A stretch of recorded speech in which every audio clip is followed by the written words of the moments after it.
Ya, yang ingin kami sampaikan bahwa kasus ini memang mendapat pembersamaan dari publik ke advokat-advokat yang saya kira reputasi dan kredibilitas mereka teruji. Tentu mereka saat memutuskan untuk terlibat dalam tim ini tidak serta-merta mau terlibat kalau tidak melihat ada hal yang memang harus dibela dari klien kami ini. Itu yang pertama. Yang kedua juga semakin meneguhkan bahwa masalah yang dihadapi klien kami ini bukan masalah 4 orang ini saja. Sebagaimana sudah berulang kali kami sampaikan bahwa persoalan ijazah palsu Jokowi ini kan ini persoalan bangsa.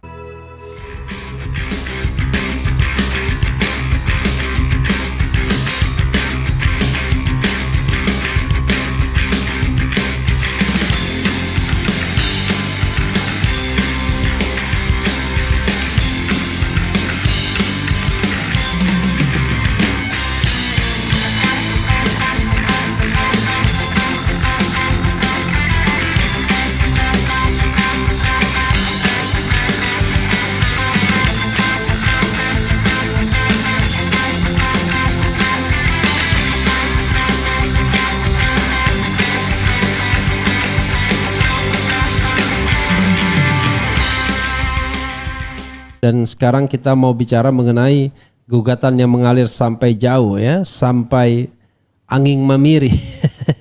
Ya, walaupun berjuang, nggak ada libur berjuang kita. Walaupun diajukan di Pengadilan Negeri Sleman. Apa pendapat Anda? Silakan dieksplorasi. Yang pertama saya perlu mengupdate kepada pemirsa sekalian Bang tentang kasus yang dialami klien kami bahwa tanggal 14 dan 15 yakni hari Rabu dan Kamis ini klien kami kembali dipanggil oleh Polda Metro Jaya. Ada 3 yang dipanggil. Yang pertama hari Rabu itu Pak Rizal Fadilah dipanggil untuk yang kedua masih tentang undangan klarifikasi. Kemudian yang kedua di hari Kamisnya Dr. Roy Suryo dan Dr. Tifa dipanggil untuk undangan klarifikasi di Polda Metro Jaya. Dan kami nanti akan mengambil sikap setelah rapat dengan tim. Dan saya juga perlu sampaikan kepada pemirsa, tim advokasi yang kami bentuk mendapat dukungan yang meluas begitu. Di antaranya mantan Menteri Hukum dan Hak Asasi Manusia di era Pak SBY, Bang Amir Samsudin itu juga berkenan terlibat dalam tim advokasi ini. Yang kedua, mantan Ketua KPK, Bang Abraham Samad juga terlibat dalam tim ini. Dan baru saja saya juga dapat konfirmasi mantan Danpom ABRI, Bang Majen TNI Samsu Jalal, Purnawirawan, juga terlibat dalam tim ini. Itu yang pertama ingin saya sampaikan update terkait tim advokasi kami. Yang kedua terkait tim advokasi ini mereka akan mendampingi ke litigasinya atau komunikasinya saja? Jadi semua itu mendapat wewenang hak untuk melakukan pendampingan hukum baik di tingkat litigasi termasuk non litigasi. Okay. Nah, jadi semua punya hak yang sama karena kuasanya, redaksinya sama dan semua nanti akan taken di surat kuasa itu. Terakhir sudah di angka 47 orang begitu. Dan terakhir juga ada tambah lagi pengacara Habib Rizik, Bang Aziz Januar juga terlibat, dan juga dari LBH Muhammadiyah, Bang Gufroni SHMH juga terlibat begitu. Nah itu Bang yang perlu saya informasikan. Nah yang kedua menjawab pertanyaan Abang sebelum menjawab, apa perasaan Anda atau apa yang ingin Anda katakan dengan semakin banyaknya terlibat orang-orang yang ya bukan orang sembarangan ya, Abraham Samad, Amir Samsudin, kemudian Samsu Jalal ya, kemudian Aziz Januar.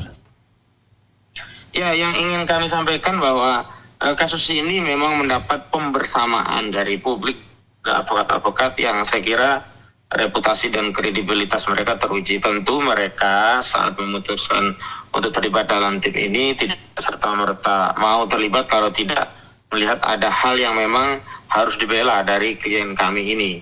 Itu yang pertama. Yang kedua juga semakin meneguhkan bahwa masalah yang dihadapi klien kami ini bukan masalah 4 orang ini saja. Sebagaimana sudah berulang kali kami sampaikan bahwa persoalan ijazah palsu Jokowi ini kan ini persoalan bangsa, persoalan negara, persoalan tentang legasi sejarah kita sebagai sebuah bangsa.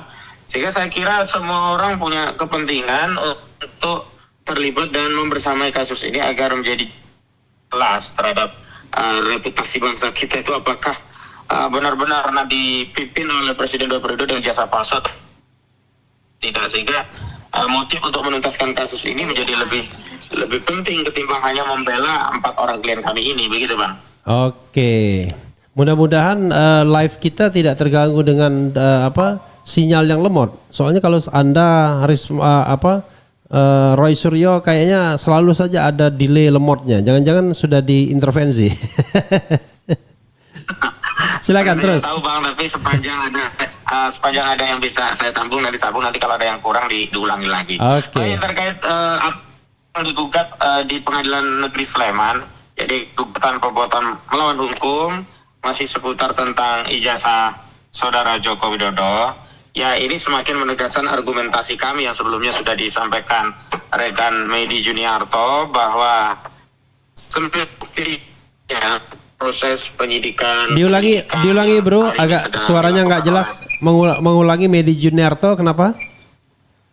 Ya, seperti yang disampaikan rekan kami Medi Juniarto bahwa semestinya proses penyelidikan dan atau penyidikan yang dilakukan Polda Metro Jaya dengan melakukan proses undangan klarifikasi kepada sejumlah pihak termasuk kepada klien kami harusnya dihentikan terlebih dahulu begitu, karena ternyata gugatan perdata itu bukan hanya terjadi di PN Surakarta yang disampaikan atau diajukan oleh Dr. Muhammad Taufik SHMH. Nah, ini ada gugatan lagi di Pengadilan Negeri Sleman. Apa dasar hukumnya? Dasar hukumnya kan ada Perma atau Peraturan Mahkamah Agung nomor 1 tahun 1956 di mana Perma tadi memberikan petunjuk kepada aparat penegak hukum termasuk dalamnya polisi ya, agar ketika ada 2 perkara beririsan antara pidana dan perdata, maka perdatanya harus didahulukan agar menjadi tuntas dulu apakah di dalam perkara tersebut ada hak keperdataan atau tidak, sehingga nanti tidak menjadi bias, ada 2 proses berjalan, nanti pidananya dianggap memberikan atau memberi vonis atau mengadili perkara yang keliru begitu. Ilustrasinya sederhana, misalnya ada orang yang dituduh mencuri, sementara ada proses perdata bahwa barang yang dicuri itu masih digugat dianggap miliknya, sehingga kalau ternyata ada hak keperdataan terhadap barang yang dicuri bahwa barang itu miliknya sendiri kan menjadi tidak relevan proses penyidikan di kasus pencurian. Makanya harus ditunggu dulu proses perdatanya sehingga sampai ada putusan pengadilan yang ingkrah atau berkekuatan hukum tetap bahwa barang tadi memang miliknya atau bukan miliknya. Kalau ternyata barang itu memang miliknya, maka pasal pencuriannya tidak bisa dilanjutkan. Tapi kalau barang itu terbukti bukan miliknya, nggak ada hak keperdataan atas barang itu, berarti unsur pencurian itu terpenuhi, sebab pencurian itu kan mengambil barang sebagian atau keseluruhan milik orang lain, bukan milik dirinya sendiri. Kalau ternyata barang itu milik dirinya sendiri, ada hak keperdataan terhadap barang itu, terhadap orang yang dituduh mencuri kan jadi tidak relevan kalau ternyata barang itu milik dirinya sendiri. Nah, dalam kasus ijazah palsu ilustrasinya juga sama Bang. Kan sebelum menyoal klien kami Dr. Rismon, Roy Suryo, Rizal Fadila dan Dr. Tifa sebagai orang yang disebut oleh Saudara Joko Widodo merendah-rendahkan dirinya serendah-rendahnya, menghina-hinakan dirinya sehina-hinanya ya, terkait ijazah palsu tadi, karena menyebut ijazah Jokowi palsu, maka harus dibuktikan dulu secara keperdataan apakah benar Saudara Jokowi memiliki hak keperdataan terhadap dokumen ijazah tersebut. Karena ijazah itu bukan hanya selembar dokumen, tapi dia include di dalamnya ada hak keperdataan, dan hak itu sudah pernah digunakan oleh Saudara Jokowi untuk memenuhi prasyarat sebagai calon presiden sampai dia menjadi presiden di Pilpres.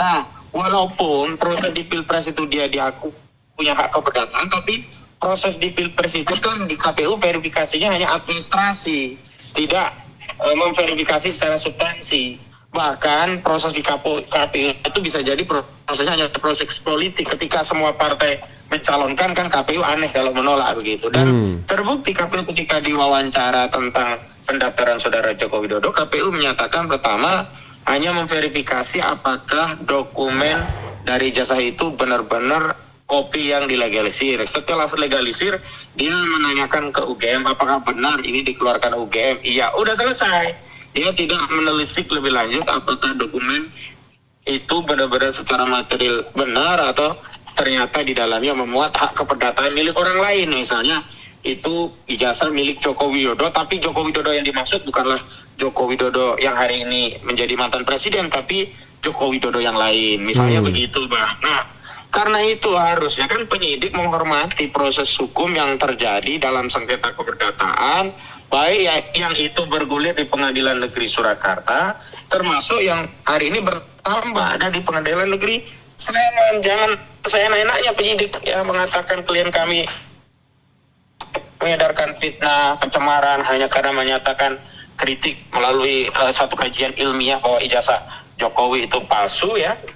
Lalu menunggu proses hak keperdataan terhadap Jokowi yang sedang digugat tentang ijazahnya itu. Bagaimana kalau ternyata nanti dalam proses putusan pengadilan dinyatakan Jokowi itu melakukan perbuatan hukum karena dia tidak memiliki hak keperdataan terhadap ijazah yang hari ini diklaim miliknya asli itu. Kan nggak jadi nggak relevan menyatakan klien kami itu mengedarkan fitnah atau pencemaran. Mau faktanya dia memang tidak memiliki hak keperdataan dan tidak ada penetapan bahwa ijazah itu asli atau hari ini kan hanya baru akan dibawa ke laboratorium di Mabes Polri. Sekaligus saya juga mau disclaimer, Bang, untuk untuk mengantisipasi kalau nantinya itu dinyatakan asli oleh Bareskrim ya, Mabes Polri Puslap 4-nya. Disclaimer saya itu ada beberapa hal. Yang pertama, kami sudah protes ya, mempersoalkan itu hanya dilakukan oleh Bareskrim, karena yang kita persoalkan dari Bareskrim, dari Puslap 4 Bareskrim itu bukan terkait teknologi, peralatan, material, dan seterusnya, tetapi terkait reputasi. Hari ini Polri itu reputasi dan kredibilitasnya dipersoalkan oleh publik. Banyak kasus-kasus besar yang ternyata tidak ditangani secara profesional. Kasus KM50, Kanjuruhan, Vina Cirebon, Ferdi Sambo, dan yang lainnya.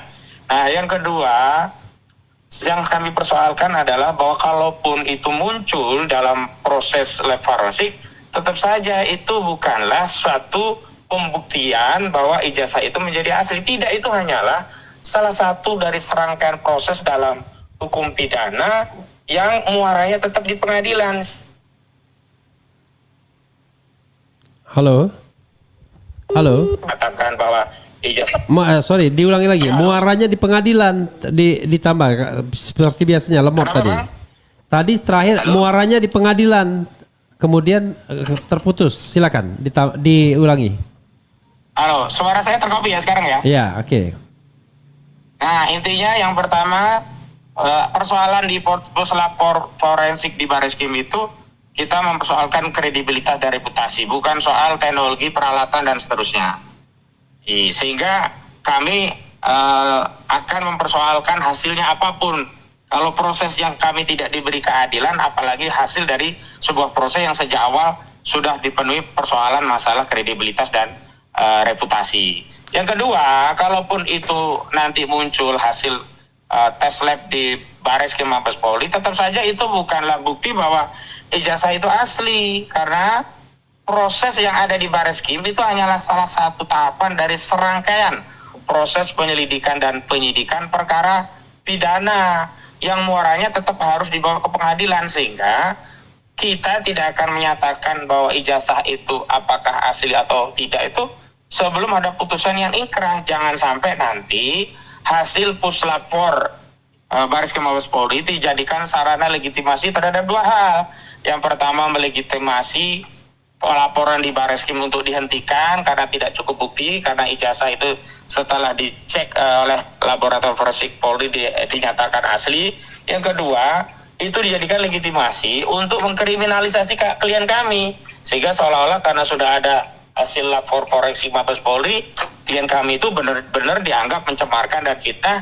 Karena apa yang disampaikan klien kami berbeda dari apa yang menjadi hasil tes laboratorium forensik Mabes Polri. Jadi kami harus sampaikan itu lebih dulu, karena skenario itu sudah terbaca dengan beberapa indikasi. Misalnya, halo,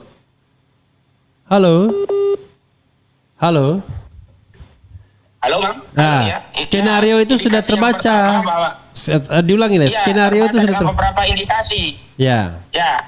indikasi yang pertama, Bareskrim Mabes Polri itu sebelumnya tidak pernah melakukan proses tindak lanjut terhadap Dumas yang disampaikan oleh sejumlah pihak di Mabes Polri terkait ijazah palsu Jokowi. Padahal ini sudah diadukan sejak Desember 2024 yang lalu atau nyaris 6 bulan gitu loh. Tapi begitu ada laporan polisi oleh Jokowi di Polda, buru-buru ini ditindaklanjuti dengan melakukan serangkaian pemeriksaan sejumlah orang untuk melakukan tindak lanjut dari Dumas yang ditingkatkan pada laporan informasi. Yang kedua, lucunya justru barang itu diantarkan oleh Jokowi melalui iparnya dan juga kuasa hukumnya ke Bareskrim. Harusnya kan ini proses penyidikan kan yang punya kepentingan penyidik mendatangi dan bukan menyerahkan ya, menyita dan disita dari pemiliknya langsung. Ada berita acara pemeriksaan sehingga proses-proses yang tak lazim ini kemudian ya patut kita duga sebagai sarana atau rangkaian narasi meminjam proses penegakan hukum untuk menyelamatkan Jokowi sekaligus mengkriminalisasi klien kami. Begitu Bang? Oke. Jadi ada beberapa skenario ya mengenai puslap 4 ini. Ada yang mengatakan ya sudah silakan saja dilakukan, tetapi berikan juga kesempatan pihak lain untuk melakukan cek atau double check ya. Atau yang kedua, dari awal prosesnya transparan, diikutkan pihak-pihak independen. Ada Anda yang mau pilih atau ada alternatif lain? Saya kira yang pertama Bang, karena kalau yang kedua itu nanti dianggap motifnya karena tidak setuju dengan isinya. Kalau isinya cocok nanti ikut melegitimasi, kalau nggak cocok baru minta pembanding. Jadi sangat subjektif kalau yang kedua begitu.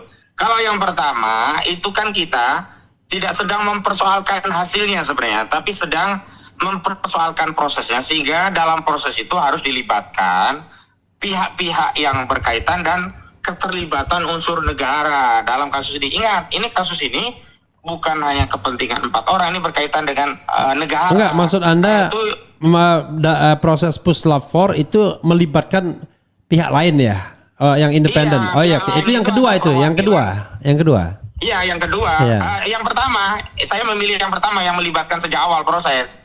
Oh.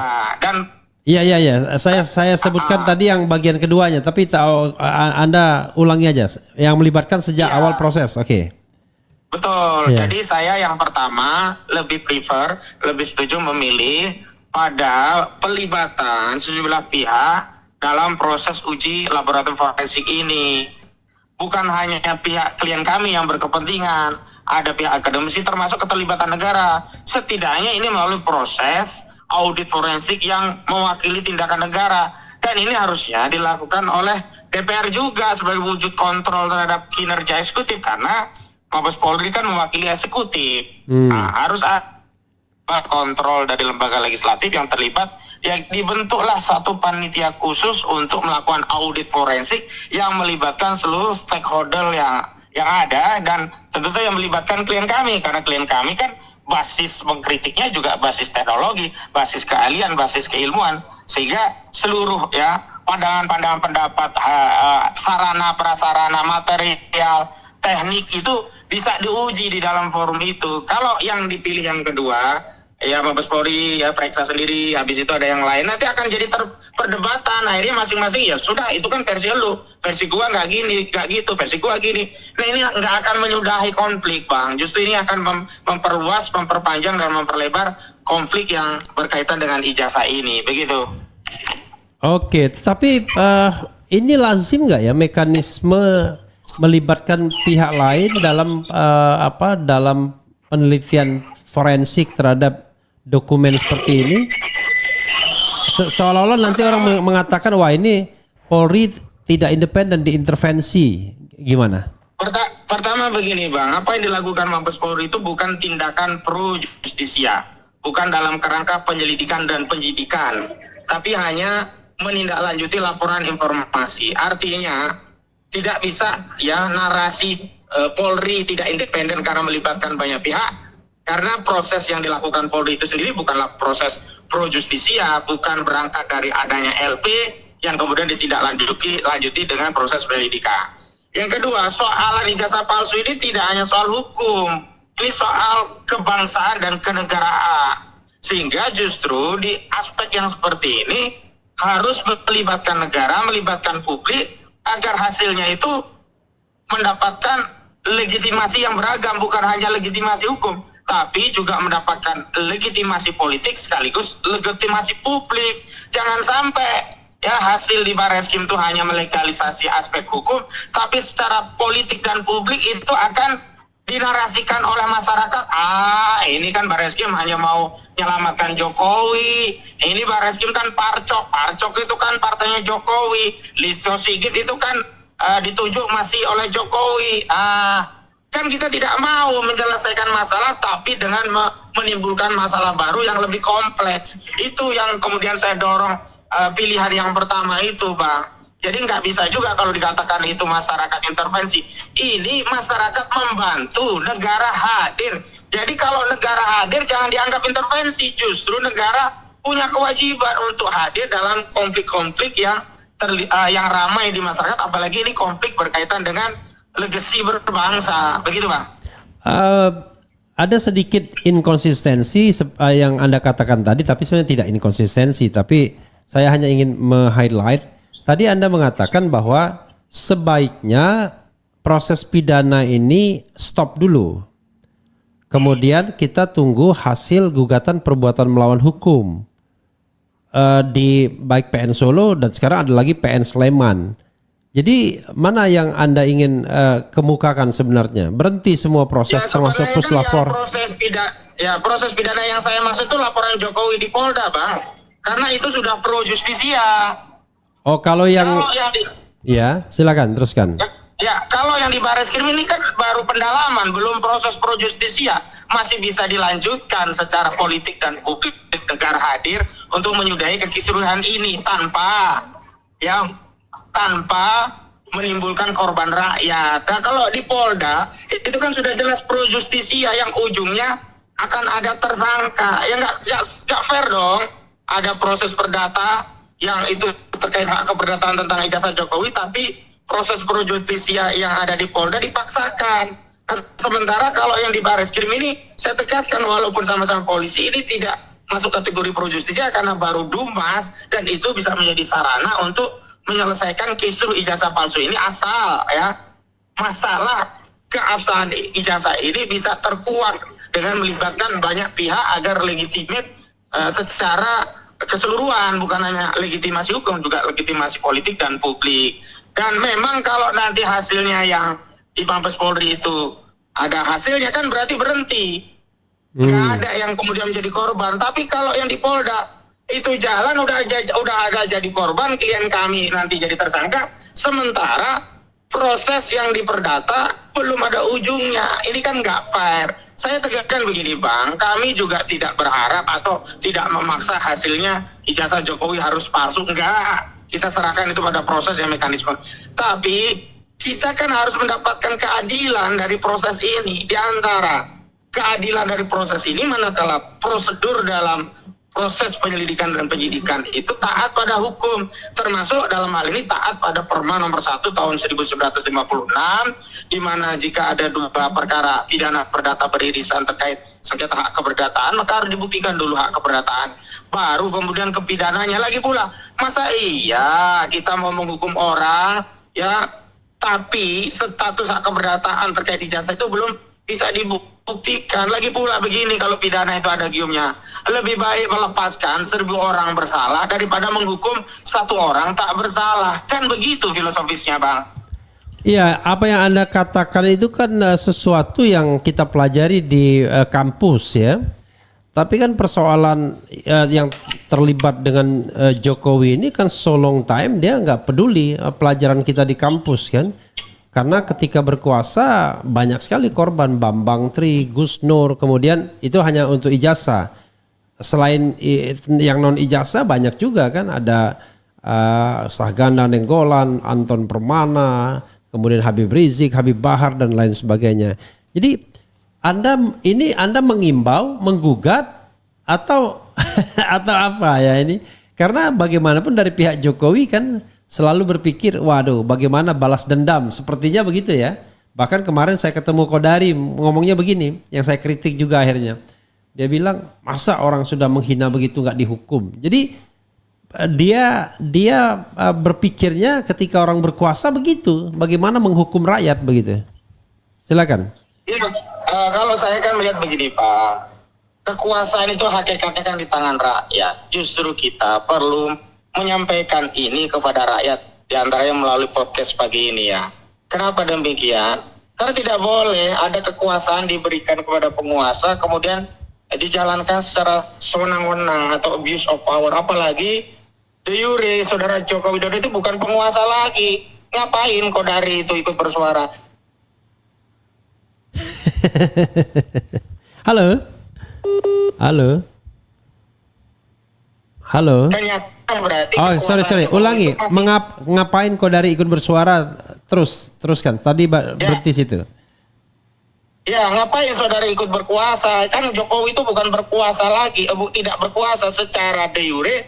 Jokowi itu kan warga negara biasa. Nah, itu kan dia mengkonfirmasi apa yang disampaikan Kodari, juga sikap Polda yang menindaklanjuti cepat hari ini laporan terhadap klien kami, juga sikap Jokowi sendiri yang seolah-olah masih menjadi penguasa, itu kan mengkonfirmasi kebenaran isu ada matahari kembar. Dan dengan demikian hari ini kita bisa menegaskan matahari kembar itu bukan isu, faktual terjadi. Bahkan bisa kita katakan kalau istilahnya ya meminjam sistem presiden, sistem negara parlementer ya, seolah-olah Jokowi ini menjadi kepala pemerintahannya, sementara Prabowo Subianto hanya menjadi simbol sebagai kepala negara. Kan nggak boleh seperti itu.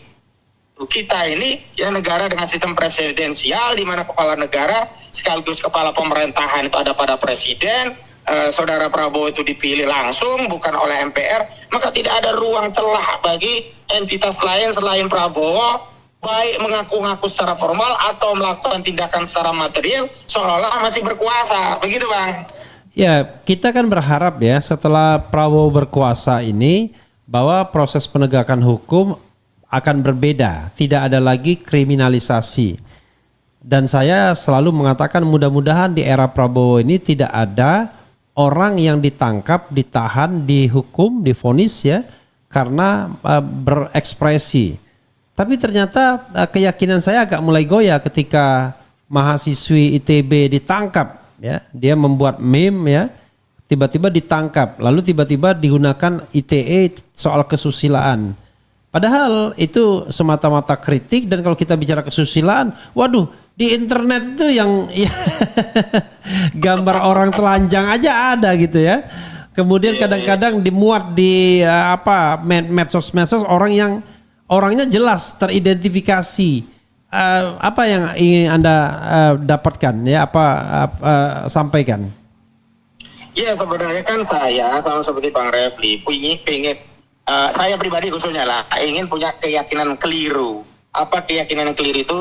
Bahwa rezim Prabowo itu adalah kelanjutan rezim Jokowi, sehingga kriminalisasi yang itu menjadi legasi khas kekuasaan saudara Joko Widodo itu juga terjadi di era Prabowo. Saya harap keyakinan itu awalnya keliru, tapi hari ini ya perlahan ya keyakinan itu mulai pudar gitu, dan saya berharap keyakinan itu kembali lagi gitu loh. Dengan apa? Dengan proses hukum terhadap klien kami tidak dilanjutkan ketika Polda segera menghentikan dan menunggu proses yang ada di pengadilan negeri, baik yang ada di pengadilan negeri Surakarta juga yang ada di pengadilan negeri Sleman gitu loh.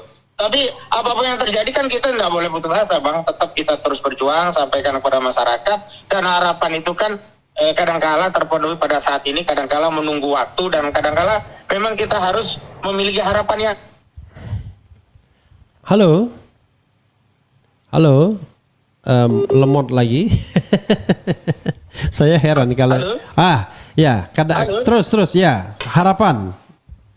Ya, harapan saya intinya bahwa kita ini terus berusaha agar keyakinan kita bahwa era ini era yang berbeda dengan era saudara Joko Widodo itu bisa benar-benar terjadi. Cuman ya salah satunya parameternya adalah terkait kasus yang di Polda Metro Jaya. Kalau Polda Metro Jaya menghentikan, menghormati Perma nomor 156 karena ada proses perdata di Pengadilan Negeri Surakarta dan Pengadilan Negeri Sleman, maka ini menjadi salah satu indikasi atau parameter bahwa rezim Saudara Prabowo Subianto bukanlah kelanjutan rezim Saudara Joko Widodo begitu. Tapi kalaupun harapan itu tidak terjadi, ya kita mungkin harus bersabar, mungkin harapan itu ditunda, atau kita harus membangun harapan yang lain. Yang harapan yang lain itu tidak dilabuhkan kepada Saudara Prabowo Subianto, begitu Bang. Oke, tetapi juga kita berharap bahwa mahasiswi yang ditangkap itu juga dibebaskan ya. Karena kan dia sekedar berekspresi gitu. Menurut saya itu yang pertama Bang. Saya harapkan itu hanya proses yang ada di dalam KUHP.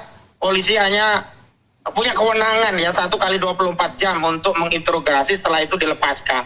Karena tidak layak mahasiswa seperti begitu kan begitu loh. Kalau kurang pas ya dididik saja lah. Tapi kemudian ditahan dan seterusnya itu kan sama aja mau unjuk kekuasaan. Dan mohon maaf, penguasa itu tidak perlu menunjukkan kekuasaan. Dia memang sudah berkuasa. Penguasa itu kalau mau dianggap penguasa dan mau unjuk kekuasaan, layani rakyat dengan baik. Maka rakyat pasti tunduk, taat dan patuh. Kenapa? Karena ketika kekuasaan itu melayani rakyat dengan baik, itulah cara membungkam kritik yang paling efektif. Begitu Bang. Dan ada paradoks ya, orang yang misalnya sudah dijadikan tersangka bebas seperti Firly Bahuri. Bahkan diperiksa pun dia tidak mau datang, tidak ada upaya untuk menangkapnya begitu. Jadi betul. Begitu sama orang kecil, cepat sekali prosesnya, tapi orang yang punya pangkat mungkin senior itu tiba-tiba tumpul sekali hukum jadinya. Betul. Oke, saya ingin bacakan komentar ya. Biasanya saya nggak skip bagian ini, tapi saya ingin lihat ya setelah kita beberapa kali live begini, saya ingin membacakan komentar yang barangkali melihat bagaimana sih aspirasi publik ya, dan bagaimana apakah sudah aktif kembali para pemburu rente dari dari geng sana. Soalnya biasanya banyak nih yang namanya termul-termul. Coba kita lihat ya. Oke, coba kita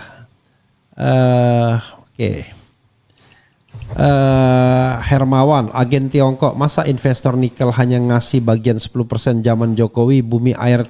Oke, beda lagi nih ya. Tapi Pak Presiden, Pak Prabowo, awalnya Anda yang difitnah oleh ternak Jokowi, Pak Bambang Tri dan kita rakyat pendukungmu dari 2014 sampai 2019.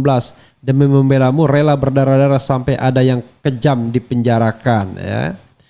Kemudian memang betul hukum di negara kita tumpul ke atas dan tajam ke bawah walau kebenaran di depan mata.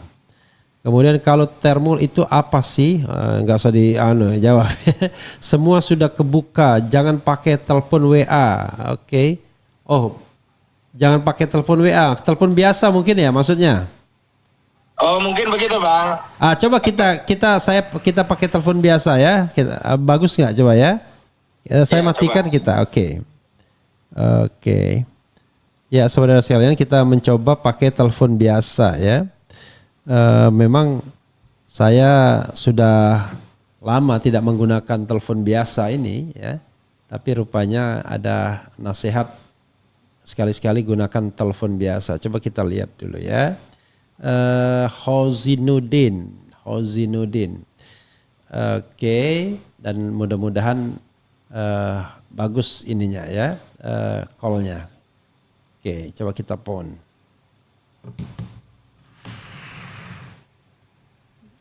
Halo.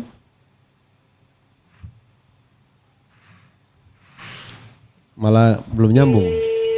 Oke. Halo.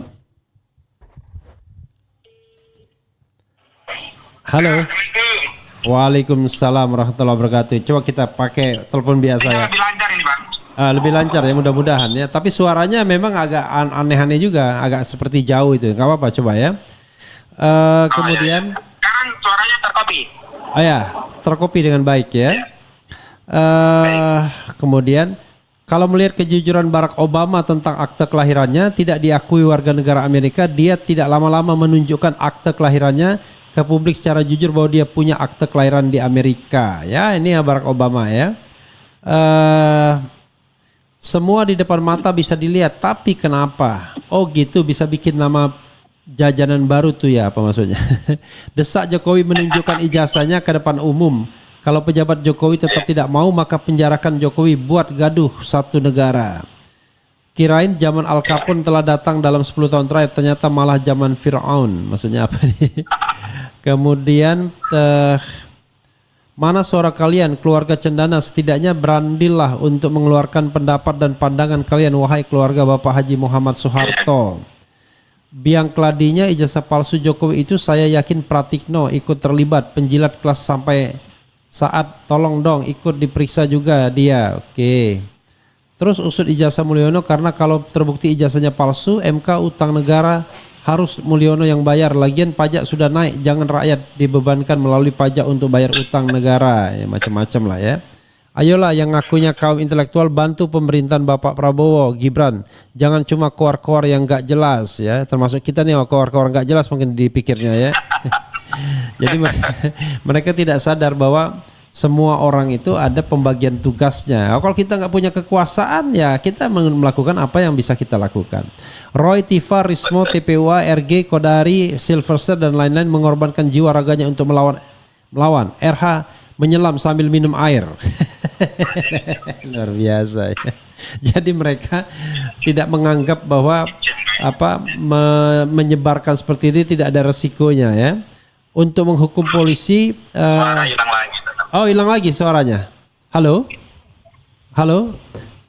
Halo? Jelas nggak suaranya? Bung RH, Rismon Hasilon dibegal Josu. Siapa lagi mohon? Oh, oke. Rupanya ada gangguan ya. Malah lebih gampang mengganggunya. Halo?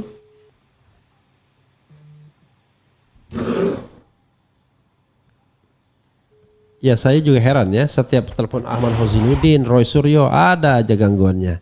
Halo? Halo ya Bang. Iya saya balik lagi ke WA jadi. Iya malah nyaman WA, tadi suaranya kurang jelas juga pakai yang langsung malah. Luar biasa ya, maksudnya lebih gampang mengganggunya ya kalau kalau WA kan beda ya. Oke. Silakan Anda sampaikan ya beberapa aspirasi yang tadi sudah saya bacakan, barangkali ditanggapi secara umum dan kemudian closing statement ya. Ya, yang pertama ingin saya sampaikan menanggapi semua komentar yang beragam tadi Bang ya. Kita ini kan bagian dari sebuah bangsa yang punya peran fungsi yang mungkin berbeda. Jadi kalau yang ada di kekuasaan memang fungsi mereka menjalankan kekuasaan. Kami yang bukan berada di lingkaran kekuasaan juga ingin memberikan apa yang ada pada diri kami ini untuk negeri ini. Di antaranya kan mengambil peran mengkritisi, mengontrol. Semestinya kalau fungsi ini sudah dijalankan oleh wakil kita di DPR di Senayan sana, tentu saja kita mau istirahat gitu loh. Kita ini jadi rakyat pengen dilayani gitu loh. Bukan kita menjadi rakyat, bayar pajak, ada masalah, ada hak kita. Kita harus berjuang pula wakil kita yang ongkang kaki. Tapi apapun itu tidak apa-apa, karena kalau dalam konteks akidah Islam, kami juga berharap akan pahala. Nah di pahala itulah yang kemudian membuat kami termotivasi untuk tetap menjalankan fungsi sebagai rakyat untuk ikut mengontrol kekuasaan, terlepas sebenarnya itu tugas DPR. Yang kedua, saya kira masalah ini kan bisa sederhana selesai walaupun kita tidak mungkin ya berharap, karena subjektivitas yang menyelesaikan persoalan secara sederhana itu tidak mau melakukannya, yakni Saudara Joko Widodo. Secara umum kan kita ini hanya khawatir, malu sesuatu itu diketahui publik, kalau itu aib, kalau itu celah, kalau itu sesuatu yang negatif dari sisi kita. Dan kalau itu aib, itu celah, sebagai sesama anak bangsa kita kan akan ikut menutupi celah itu, sebagaimana Allah SWT menyatakan ya di dalam hadis itu, kalau kita menutupi aib muslim sama saja menutupi aib kita sendiri. Tapi sekali lagi, ijazah itu kan bukan aib gitu loh. Ijazah itu adalah kebanggaan, legacy pernah sekolah, kuliah dalam dalam kurun waktu tertentu gitu loh. Sehingga sebenarnya tidak ada alasan untuk tidak menunjukkan ijazah itu, dan tidak ada alasan juga untuk menyalahkan orang yang meminta ijazah itu untuk ditampilkan karena saudara Joko Widodo tak ansih ya, dia hanya seorang warga negara tapi dia pemilik ijazah yang ijazah itu pernah digunakan untuk sebuah proses bernegara, yakni mencalonkan diri sebagai presiden bahkan menjadi presiden begitu loh.